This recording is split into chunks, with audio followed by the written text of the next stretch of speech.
अस्सलाम वालेकुम, आप देख रहे हैं प्रोग्राम न्यूज़ फीड। मैं हूं मुर्तज़ा डार। प्रोग्राम में आज हम बात करेंगे मुल्क की सियासी सूरत हाल के हवाले से जानने की कोशिश करेंगे। सारी सूरत हाल किस जानिब बढ़ रही है। अपोजिशन की तमाम जमातें ये तय कर चुकी हैं कि हुकूमत को हमने घर भेजना है, टफ टाइम देना है, लेकिन टफ टाइम देने के लिए ये तमाम जमातों का तय करना अभी बाकी है कि उन्होंने टफ टाइम किस तरह देना है। पाकिस्तान पीपल्स पार्टी का ख्याल ये है कि ऐवान में रहकर आप हुकूमत का ज़्यादा बेहतर तरीके से, अहसन तरीके से, आइनी तरीके से दिफा कर सकते हैं, उसको घर भेजने में ज़्यादा कारामद साबित हो सकते हैं। जबकि अपोजिशन की बाकी 9 जमातों का ख्याल ये है, PDM के बैनर तले जो काम कर रही हैं, उनका ख्याल ये है कि हुकूमत को घर भेजने का वाहिद रास्ता ये है कि तमाम की तमाम जमातें इस्तीफ़ा दें, अपनी अपनी असम्बली से सड़कों पर आएँ, मार्च करें, इस्लामाबाद पहुँचें, धरने की सूरत में वहाँ पर बैठे। अभी ये बहस एक तरफ जारी है। पाकिस्तान पीपल्स पार्टी ने वक्त मांगा है। सेंट्रल एग्जीक्यूटिव कमेटी ने 4 तारीख को बैठ कर यह तय करना है कि PDM को क्या जवाब देना है। आया उन्होंने इस्तीफ़े देने हैं और लॉन्ग मार्च का हिस्सा बनना है, या उन्होंने असम्बलियों में रहना है और इस इत्तेहाद का ख़त्म होना मकसूद ठहरेगा। दूसरी जानिब एक और चीज़ जो सामने आ रही है वो अपोजिशन लीडर जो सेनेट के अंदर है, यानी अपर हाउस के अंदर है, उसके हवाले से है कि अपोजिशन का जो लीडर ऑफ द अपोजिशन है वो कौन होगा। हमने आज़म नज़ीर तारड़ साहब का नाम देखा पाकिस्तान मुस्लिम लीग नून की जानिब से जो सामने आया। उसके बाद पाकिस्तान पीपल्स पार्टी की जानिब से शहरी रहमान साहिबा का नाम सामने आया। इन नामों को लेके अपोजिशन लीडर के सामने आने और उसके मुंतखब होने के सारे अमल में भी जितनी अपोजिशन जमातें, इनका इत्तेहाद होना ज़रूरी है और इन अपोजिशन जमातों को इत्तेहाद के बाद एक ठोस और एक मजबूत अपोजिशन लीडर यकीनन सामने लाना एक इंतहाई अहम और अव्वलीन ज़िम्मेदारी होगी अपोजिशन की। बहरहाल हम ये देखेंगे कि इस पे भी अपोजिशन किस हद तक कामयाब होती है और कौन से जो लीडर है उसको इस हाउस के अंदर भेजती है। इसी हवाले से गुफ्तगू को हम आगे बढ़ाएंगे। प्रोग्राम में अभी वक्त हुआ एक ब्रेक का। ब्रेक की जानिब बढ़ेंगे।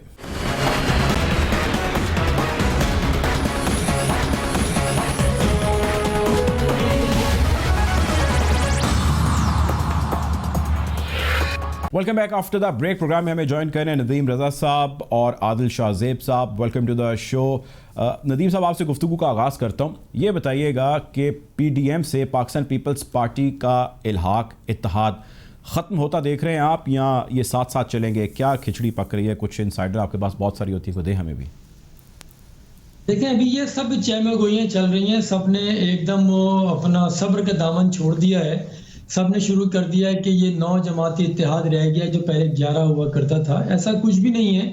ये अप्स एंड डाउन आते रहते हैं और अभी तो ये लंबी नहीं है। टेस्ट मैच है, T20 तो ये है भी नहीं, क्योंकि नवाज शरीफ भी वो टेस्ट के खिलाड़ी हैं और जरदारी तो आप 10 रोज़ा भी टेस्ट करवा दें तो उसमें भी ये बड़े सब्र से खेलने के आदी हैं। तो ये मामला चलेगा। और अभी जैसे पीपल्स पार्टी ने भी अनाउंस कर दिया 4 अप्रैल को जो अपना जलसा भी कर रहे हैं, वो अपने इजलास भी ला रहे हैं।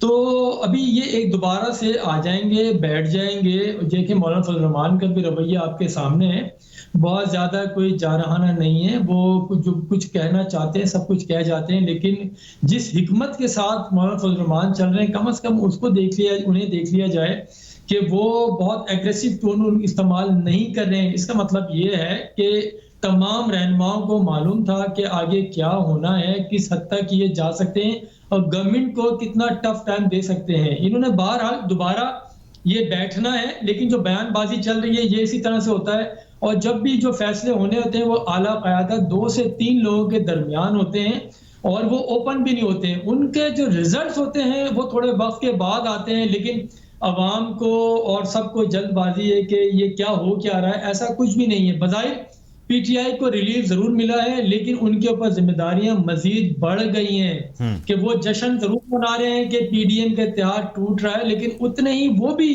फंसते जा रहे हैं, क्योंकि उनका मुकाबला PDM से नहीं था, अवाम से मुकाबला है। जो अभी एक्चुअल बाहर निकल के लोग आए नहीं है, जो महंगाई के सताए हुए लोग हैं, और रमजान सर पर है सारा का सारा। और वैसे भी देखें कि तहरीक तो रमजान से पहले तो चलनी भी नहीं थी, ना कोई कामयाब हो सकती थी। वो रमजान आ जाना था, फिर डिले पे जाना था।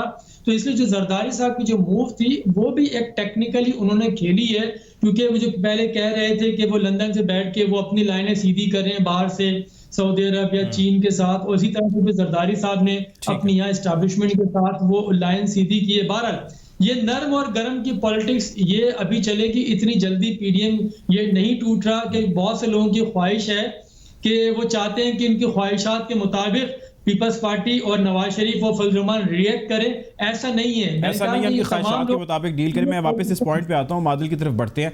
आदिल, नदीम साहब का ख्याल, जैसा आपने सुना, उनका कहना है कि अभी इतनी परेशानी नहीं है जितनी बन गई है या बताई जा रही है, दिखाई जा रही है। मौलाना और मियाँ मोहम्मद नवाज शरीफ साहब का आज भी टेलीफोनिक रब्ता कुछ देर पहले हुआ। मौलाना ने इससे पहले खिताब भी किया, आपकी गालमन मौलाना से इस PDM की मीटिंग के बाद मुलाकात भी हुई। क्या मौलाना सोच रहे हैं, क्या कर रहे हैं, और आपके ख्याल से क्या चल रहा है? आदिल, देखें, तो जो नदीम साहब की एनालिसिस है, मैं बिल्कुल उनसे एग्री करता हूँ कि PDM के टूटने को और कमजोर होने का जो परसेप्शन है उसको हवा इतनी दी जा रही है, अंदर से मामला कुछ इतना ज्यादा गंभीर है नहीं। मौलाना साहब से जो मेरी डिटेल मीटिंग हुई, फिर उसके बाद कुछ मियाँ साहब से भी कुछ ऐसी गुफ्तगू हुई, कुछ ऑन द रिकॉर्ड, कुछ ऑफ द रिकॉर्ड।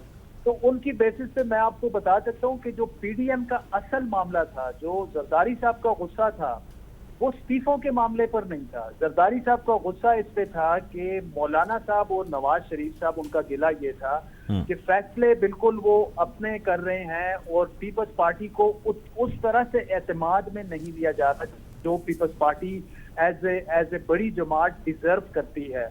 और पीपल्स पार्टी पर ना तो एतमाद किया जा रहा है, ना उन्हें। तो जरदारी साहब का असल गुस्सा तो था वो पीपल्स पार्टी को कॉर्नर करने पे था।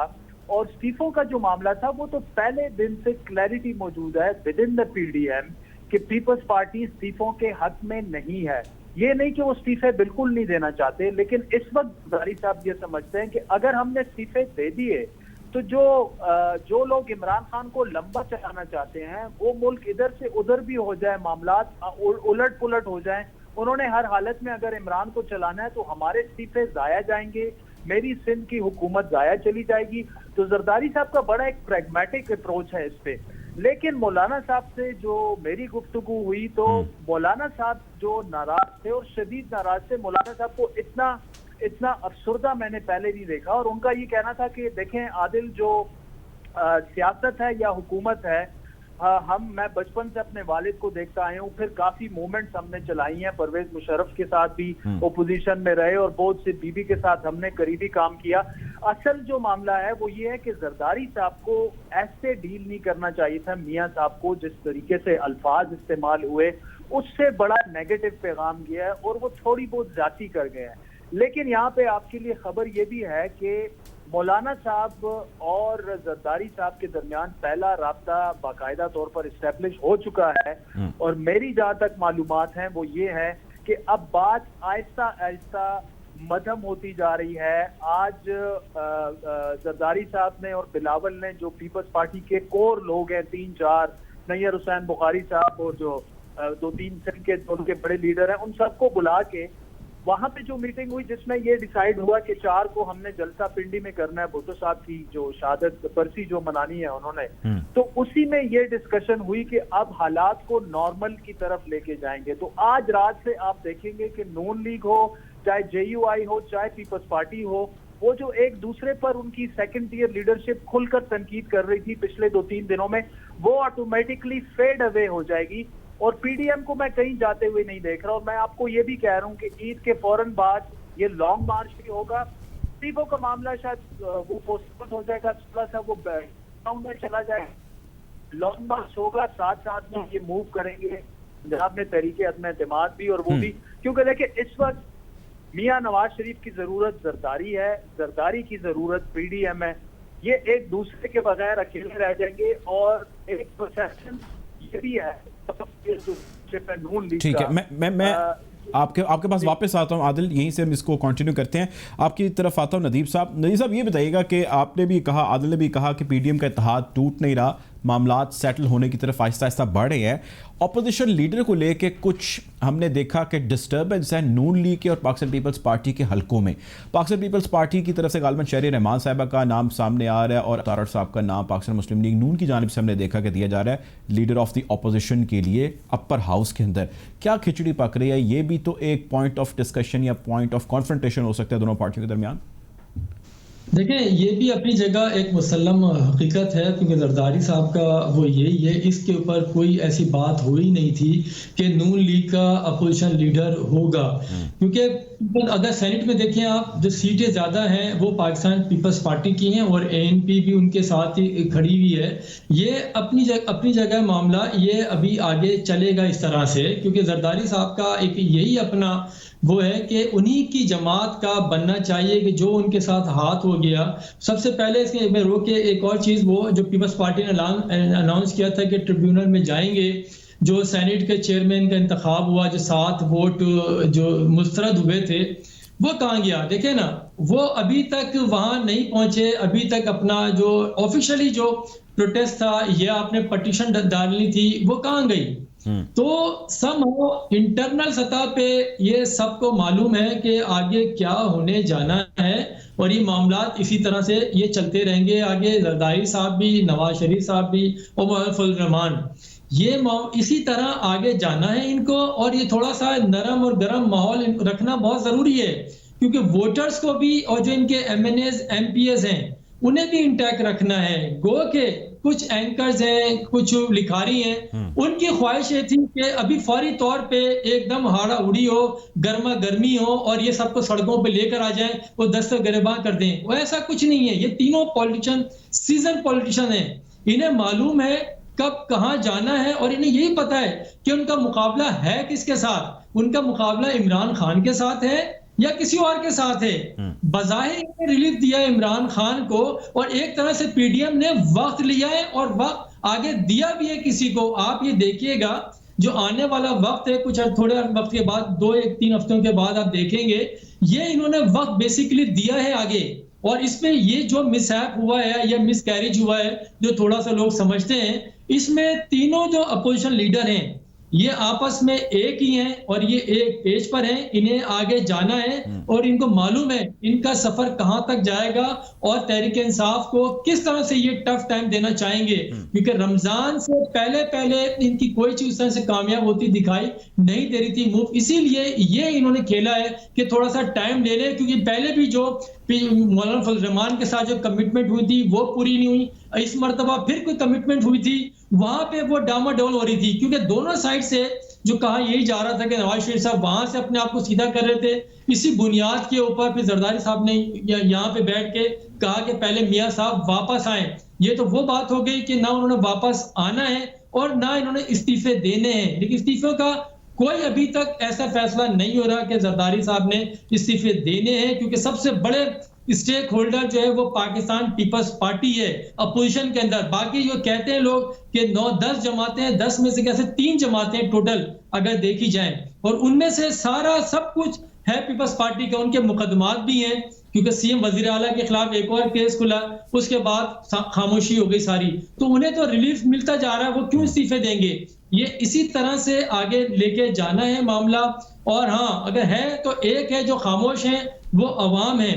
अगर वो निकलते हैं तो फिर हकीकी मानों में कुछ हो सकता है, अदरवाइज ये वही बारियों वाला मामला चल रहा है कि जिस तरह से मैं पहले भी कह चुका हूं बारह, कि जैसे पीपल्स पार्टी के दौर की पहले इंश्योरेंस पॉलिसी थी, नवाज शरीफ साहब थे, फिर नवाज शरीफ की जरदारी साहब थे, अब ये दोनों इमरान खान की इंश्योरेंस पॉलिसी बने हुए हैं। इसीलिए थोड़ा ये सन्नाटा हो गया यहाँ पे। ठीक है, मैं यहीं पे दोबारा वापस आता हूँ। प्रोग्राम में वक्त है एक मुख्तसर सी ब्रेक का, ब्रेक की जाने बढ़ते हैं हम।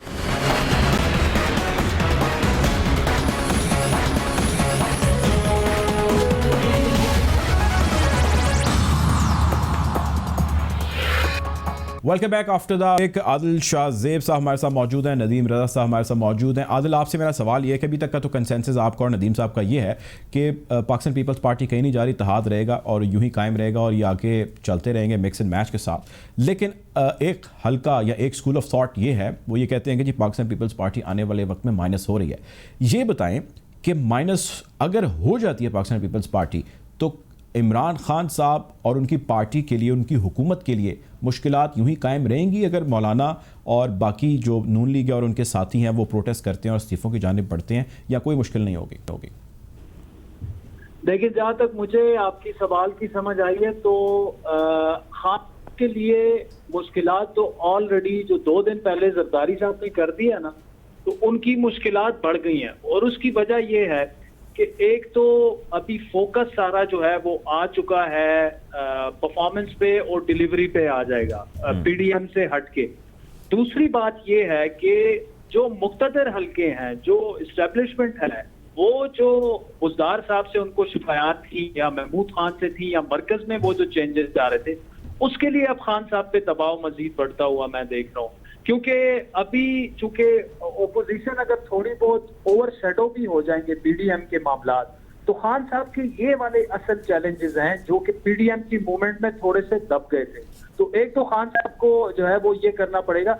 दूसरा, जहां तक मैं आपका सवाल समझ पाया हूं, आवाज कुछ ज्यादा क्लियर नहीं थी, कि पीपल्स पार्टी के बगैर पीडीएम किस तरह से होगी। तो मेरे ख्याल में पीपल्स पार्टी के बगैर पीडीएम कोई इफेक्टिव नहीं रह पाएगी। और पीपल्स पार्टी अगर अलग होती है तो पीपल्स पार्टी के लिए भी पॉलिटिकली ये बहुत ज्यादा डैमेजिंग होगा। क्योंकि इस वक्त अगर आप देखें तो मौलाना साहब हों और नवाज शरीफ साहब हों, वो एक आइडियलिस्टिक पॉलिटिक्स कर रहे हैं, जो कि हकीकत पसंदाना सियासत या अमलियत पसंदी जिसे हम कहते हैं, जो कि जरदारी साहब दिखा रहे हैं, उससे थोड़ा सा वो दूर भाग रहे हैं। देखें, बहुत शुक्रिया जी। आदिल शाह ज़ेब साहब हमारे साथ मौजूद थे। गुफ्तगू को आगे बढ़े हैं, नदीम रज़ा साहब की जाने बढ़ते हैं। नदीम साहब, सर ये बताइएगा, माइनस पीपल्स पार्टी अगर होती है तो कोई परेशानी, कोई मसला है पाकिस्तान तहरीक इंसाफ को? नहीं, देखिए, पीपल्स पार्टी माइनस करके पीडीएम क्या हासिल करना चाहेगी? ऐसा कुछ भी नहीं है। जैसे भी आदिल शाहज़ेब कह रहे थे कि ये जो मौलाना फजल रहमान और मियां नवाज शरीफ जो हकीकत पसंदाना सियासत कर रहे हैं, तो हकीकत पसंदाना सियासत तो ये होती है कि मफाहमत के साथ आगे चला जाए, कि उस सियासत का वो सियासत की जाए जिससे मुल्क के अवाम को फ़ायदा हो, मुल्क की मईशत बेहतर हो। जिस तरह से लोग महंगाई के चक्के में पिस रहे, उनके लिए बात की जाए। यहाँ तो सिर्फ और सिर्फ ये इक़्तिदार के लिए छीना झपटी हो रही है कि अपनी बारियों के लिए वो लड़ाई कर रहे हैं, क्योंकि उनके स्टेज पर कुछ भी नहीं है। जो मुस्लिम लीग नून की पंजाब में कहते हैं कि उनकी अक्सरियत अक़लियत में बदल गई, मौलाना के पास तो कुछ भी नहीं है। तो पाकिस्तान पीपल्स पार्टी क्यों उनके साथ शरीक हो? बात तो ये, सियासत तो इक़्तिदार का नाम है कि जब तक आप इक़्तिदार में हैं तो आपके साथ जो लोग हैं, जो आप पे इन्वेस्ट करते हैं, जो इलेक्शन कैंपेन पे सरमाया लगाते हैं, उन्हें भी तो रिटर्न चाहिए होता है। तो ऐसे में इक़्तिदार से बाहर पाकिस्तान पीपल्स पार्टी कैसे चली जाए, जिसने इलेक्शन के ऊपर और सेनेट के ऊपर जिस तरह से अखराजात किए या करवाए, वो नहीं छोड़ सकते। और यहाँ पे देखें, बात यह है कि हर जमात को अपने अवाम का भी सोचना चाहिए किस तरह से क्या किया जाए। अभी रमजान आ रहे हैं, जैसे पाकिस्तान तहरीक इंसाफ ने 1.8 अरब का एक पैकेज दिया है, तारीखी पैकेज दिया जी हमने।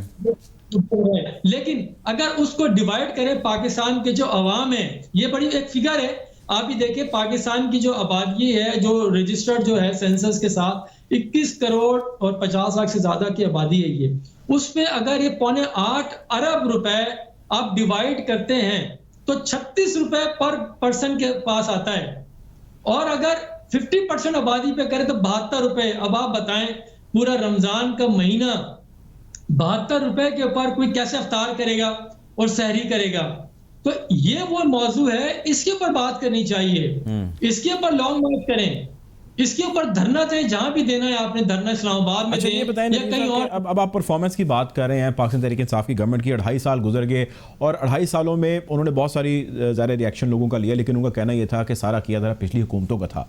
अगर पाकिस्तान तहरीक इंसाफ की हुकूमत ये बेहतर कर पाती है तो फिर कोई अपोजिशन रह जाएगी पाकिस्तान तहरीक इंसाफ की हुकूमत की महंगाई पे? अगर ये बहुत ही अच्छा सवाल है आपका ये, कि तहरीक इंसाफ अगर कारकर्दगी दिखा दे, अल्लाह करे कुछ कर लिया जाए तो बेहतर है। अभी तक की तो कारकर्दगी वो यही है कि 34 साल में पहली बार ये हुआ है कि आपकी कपास भी आपको इंपोर्ट करनी पड़ी है। कपास की वजह से 700 अरब रुपए का नुकसान वो आपको वहां पे हो चुका है। तो ऐसी अगर ये कुछ पॉलिसी करें, जहां तक ये बात कि 2.5 साल गुजर गए, वो माजी की हुकूमतों के ऊपर डालें, तो कपास तो अभी की बात है ना, चले इसको इसी तरह से ले लें। आप क्या करें, प्रेस कॉन्फ्रेंस की है वजीर आला ने कि जो काबजीन हैं, जिन्होंने जमीनों पे कब्जे किए हुए, सियासी बंदरबाट के जरिए जो जमीनें दी गई हैं, उसका कब्जा वागजार कराने की तहरीक चलाई जा रही है, कैंपेन चला रहे हैं, उसमें से लोग जमीनें ले रहे हैं। तो देखें, आप अक्रॉस दी बोर्ड जाएं, आप करें कि उसे बैक ना करें। आप जो भी फैसला है आप उसे बैक कर जाते हैं आप। आपने कैंपेन शुरू की जैसे गुजरांवाला में की, फिर वहां से रुक गए आप। लेकिन ये ना करें कि सिर्फ नून लीग की करें या पाकिस्तान पीपल्स पार्टी की करें या JUI की करें, उसमें करप्ट लोग हर जगह हैं। ये सबको पता है कि कितने प्रॉपर्टी डीलर्स कितने आए हुए हैं, इवन कराची से भी और यहाँ से भी, हर जगह से वही लोग जीते हैं, तो वो अपने फायदे में काम करेंगे। तो ये हमें इस जानिब तवज्जो अगर तहरीक इंसाफ की हुकूमत दे दे, सिर्फ ड्रम बीटिंग के अलावा भी कोई काम कर लिया जाए तो अवाम वेलकम करेंगे, और जो कहते हैं कि जो चोर उचक्के हैं उनसे निजात दिलाएंगे, वो उसी सूरत हो सकती है कि हकीकी मानों में काम किया जाए और मफाहमत के साथ लोगों को मिलाया जाए और फिर आगे बढ़े। देखिए सियासत है वही नामुमकिन को मुमकिन बनाने का काम है। नामुमकिन को मुमकिन बनाने का नाम सियासत है। प्रोग्राम में हमें ज्वाइन करें नसरुल्लाह मलिक साहब, welcome to the show. Malik साहब, सर ये बताएं, पीपल्स पार्टी PDM के इत्तेहाद का हिस्सा रहेगी या अलहदा हो जाएगी? क्या आपकी सर टेक है, क्या लग रहा है? देखिए, मुझे नहीं लगता कि पीपल्स पार्टी अलग होगी।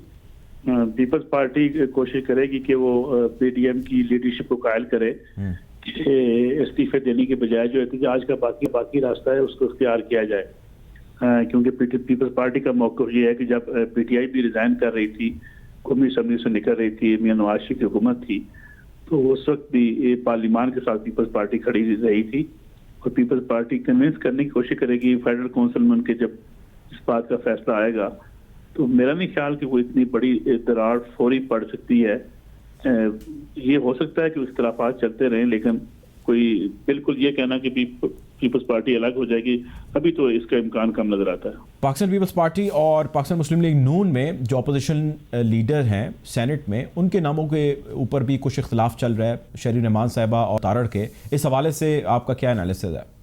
देखिए, मेरे ख्याल में इख्तिलाफात तो हैं, ये ऐसा नहीं है। पीपल्स पार्टी भी चाहती है अपने लिए स्पेस ज़्यादा बेहतर करनी, मुस्लिम लीग नवाज भी चाहती है अपने लिए स्पेस बेहतर करना ही। इसमें सेनेट के अपोजिशन लीडर के हवाले से भी इख्तिलाफात मौजूद हैं, तहरीक के हवाले से भी इख्तिलाफात मौजूद हैं। लेकिन जैसा कि मैंने पहले कहा कि इस वक्त दोनों जमातें चूँकि अपोजिशन में हैं, दोनों जमातों के खिलाफ मुकदमात हैं और PDM की मौजूदगी में दोनों जमातों का जो एक हुकूमत के खिलाफ स्टांस है उसको छोड़ के अगर अलग अलग होती हैं तो मैं समझता हूँ दोनों जमातों के लिए नुकसान होगा। इसलिए कोई बड़ी दरार पड़ने का इम्कान कम नजर आता है। कोशिश तो ये होगी कि पीपल्स पार्टी और मुस्लिम लीग नून की ये दूरियां ज्यादा बढ़े नहीं। इख्तिलाफ तो शुरू में था, अब भी है और अब भी रहेगा। मौलाना साहब का सर क्या फ्यूचर देख रहे हैं आप पीपल्स पार्टी के इत्तेहाद में रहते हुए, और अगर ऐसा होता है कि वो नहीं रहती इस इत्तेहाद का हिस्सा, दोनों सूरतों में Where do he stand? Maulana Fazal Rahman aggression की सियासत करते हैं, लेकिन मौलाना फजल रहमान भी इतनी ज्यादा एग्रेशन की सियासत के कायल नहीं है। अगरचे आपको बाजार नजर आता है कि मौलाना फजल रहमान सब कुछ अभी फौरी खत्म करने दे जाते हैं, लेकिन मेरे ख्याल में समझदार सियासतदान है। जब फिर मिल बैठेंगे कोई ऐसा नहीं हो सकता कि वो बात ना सुनने की पोजीशन में हो। मौलाना फजल रहमान चीजों को देख के समझ के चलते हैं, और जब तक अगर उनको ये नजर आया कि हुकूमत को गिराया नहीं जा सकता तो मेरे ख्याल मौलाना फजल रहमान भी दरमियानी रास्ते पे आ सकते हैं। ऐसा नहीं है कि मौलाना फजल रहमान बिल्कुल दीवार के सामने जाके खड़े हो और आगे से कोई रास्ता नजर ना आए। पाकिस्तान तहरीक इंसाफ की हुकूमत के लिए आने वाले वक्त में कितनी मुश्किलात देखते हैं आप? हुकूमत के लिए तो सबसे बड़ा मसला उसकी अपनी गवर्नेंस है जी। हुकूमत को और कोई मुश्किलात का नहीं है प्रॉब्लम। हुकूमत की गवर्नेंस बेहतर, महंगाई खास तौर पर अगर आप देखें, और हुकूमत के जो अपने इशूज़ हैं और फिर उनकी जो इत्तेहादियों के मसाइल हैं, फिर हुकूमत के जो अपने दावे हैं, वादे हैं, अगर हुकूमत उसको बेहतर करती है तो तभी हुकूमत के लिए आसान होगा फ्यूचर। लेकिन अगर हुकूमत इन्हीं चीज़ों में उलझी रहती है तो अपोजिशन का काम तो हुकूमत खुद कर रही होती है। आवाम के मसाइल इतने बड़े हैं और इतनी महंगाई बढ़ी है और जिस तरीके से बेरोजगारी बढ़ी है और जिस किस्म की जो मुल्क की इकानमी है, तो मैं समझता हूँ हुकूमत अपने लिए खुद एक बड़ा चैलेंज है। अच्छा ये बताएं सर, आखिरी सवाल आपसे, अभी नदीम साहब से भी थोड़ी देर पहले बात हो रही थी, अगर तो इमरान खान साहब की हुकूमत को 6-8 माह के अंदर महंगाई पे कुछ काबू पा लेती है, क्योंकि अभी खबरें ऐसी आ रही हैं, हम देख रहे हैं कि ये डॉलर कम तरीन सतह पर आ गया, 155 के करीब जो है वो ट्रेड हो रहा है, और आने वाले वक्त में ये भी आवाज़ आ रही है कि जी 10 रुपये तक कम हो जाएगा 1 से 2 माह के अंदर। अगर तो वाकई महंगाई काबू कर लेती है हुकूमत, तो हुकूमत के लिए फिर ये अपोजिशन कोई मायने भी रखेगी या सब ओके की आवाज़ है? मेरे ख्याल में बड़ा मुश्किल है। जिस स्टेज पे हुकूमत आ चुकी है इन हालात में मामलात को सेटल करना, और आप देखिए आप इस इन्फ्लेशन को और इस इकानमी जब तक आपकी चलती नहीं है, फिर आपका कोरोना एक हुकूमत की अपनी कारकर्दगी, फिर कोरोना ने जिस तरीके से पूरी इकानमी को जो है वो शेक किया है, मैं समझता इन हालात में हुकूमत के लिए बड़ा मुश्किल है। लेट्स होप कि अगर हुकूमत को बेहतर चीज़ें कर ले लेकिन बाजार तो लगता नहीं है कि इस वक्त ना ही हुकूमत सीधा दिखाई देती है। हुकूमत का एक ही जोर है कि अपोजिशन के खिलाफ हर वक्त बयानबाजी की जाए, और ये ज्यादा देर तक चल नहीं सकेगी। ठीक है जी, बहुत शुक्रिया जी। नसरुल्लाह मलिक साहब हमारे साथ मौजूद थे, सीनियर जर्नलिस्ट एनालिस्ट हैं। हमारे साथ नदीम रज़ा साहब मौजूद थे, सीनियर जर्नलिस्ट हैं। आप दोनों साहिबान का बहुत शुक्रिया। प्रोग्राम का वक्त खत्म हो जाता है, आपसे इंशाल्लाह कमिंग मंडे ज़रूर मुलाकात होगी। अपना ख्याल रखिएगा। अल्लाह हाफ़िज़।